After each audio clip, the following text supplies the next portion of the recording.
your numbers and create space to receive the pass. Now, there are 5 reasons or advantages for taking the pro stance. You can attack the basket from a face-up position. If you're used to playing a face-up game from a triple threat position, the pro stance is an easy way to adapt your perimeter moves to the post.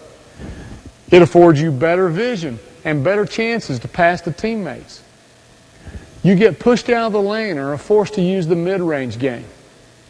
The pass is wide, and to catch it, you have to step out of your posting position into the mid-range. When you catch and reverse pivot, protect your space. Don't stand erect and put the ball over your head. Good defenders will eat up the space and crowd your ability to make a move. When you reverse pivot and the defender steps toward you, make him pay by driving baseline. It's your go-to move in the pro stance. So let's take a moment to make it smooth, efficient, and therefore quicker.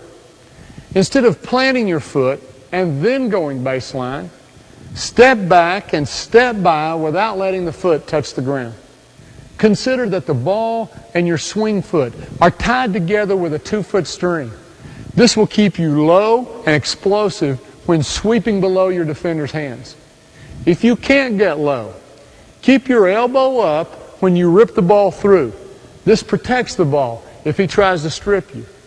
Then duck your inside shoulder to help you step by. You don't have to catch the ball in a pro stance to use the following moves. If you catch the ball with your back to the basket and there's space to reverse pivot, you can take advantage of the following pro stance moves. Sweep and go. Make him pay for closing the gap. Rip the ball right through the defender's hands. Finish on either side of the goal. The quick-up move uses only 2 steps. When you sweep and go baseline, add a spin move in case your defender recovers to cut off your drive, or you have to beat a help defender. Good players can beat 2 or 3 defenders, not just one. Always have the counter. I'm going to open up. I'm going to go. If he cuts me off, I'm going to keep the dribble alive, but just spin back. And if that defender's there, you can either make the play or find the guy that he left. Instead of a spin, hop back for the jumper. If the defender respects your drive and doesn't close the gap, shoot in the space he's given you. If the defender plays tight on your top side, create the space for a shot by taking a 270-degree front pivot off your back foot and shooting the fadeaway. Up and under to counter the shot blocker. If the defender has anticipated your sweep, plant your swing foot and cross over to the middle.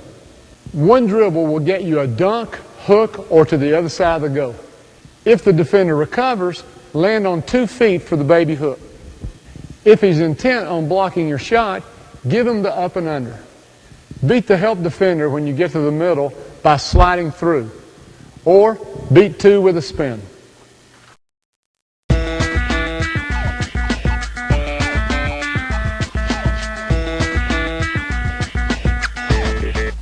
Whether it's a pass from penetration or you're attacking from behind the zone, the short corner position presents the post player with unique ways to attack the basket. As a habit, learn to drag a foot as you catch the ball. This will keep your pivot foot as close to the basket as possible. If you're parallel with the backboard, step through a complete 180-degree pivot and jump toward the rim. In the air, get an angle on the glass so that you can shoot a bank shot. With no dribble and a simple front pivot, this move quickly covers a lot of space. Compare where the ball is caught to where it's shot. With a little practice, each player can find their own distance that requires no dribble. Which hand do you use? If there is weak side help coming, then shoot with your outside hand. Your shoulders are already teed for protection due to the 180-degree pivot.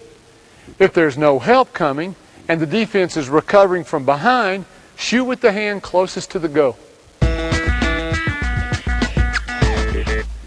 If you are behind the backboard, heels almost on the baseline, then you're going to need one dribble. Protect the ball by using a front pivot and showing the defense your backside. This keeps your body between the defense and the ball.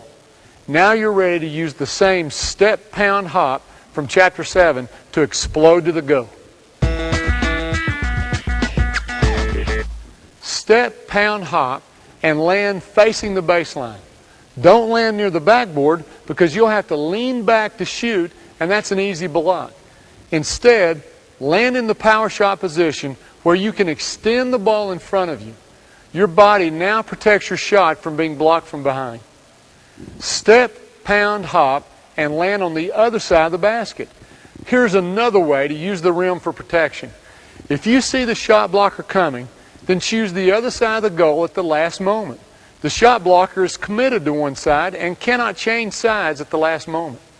You can use your quickness and length and go off one leg. Extend to the other side of the goal with one hand. If there's no space to front pivot, reverse pivot, pound, and hop.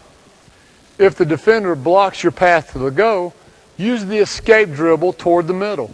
You can use the bank shot, the hook, or even the up and under. If the baseline is cut off after you take the dribble, spin to the middle. If you catch the ball at the high post with your back to the basket, keep the same principles you've learned throughout the video.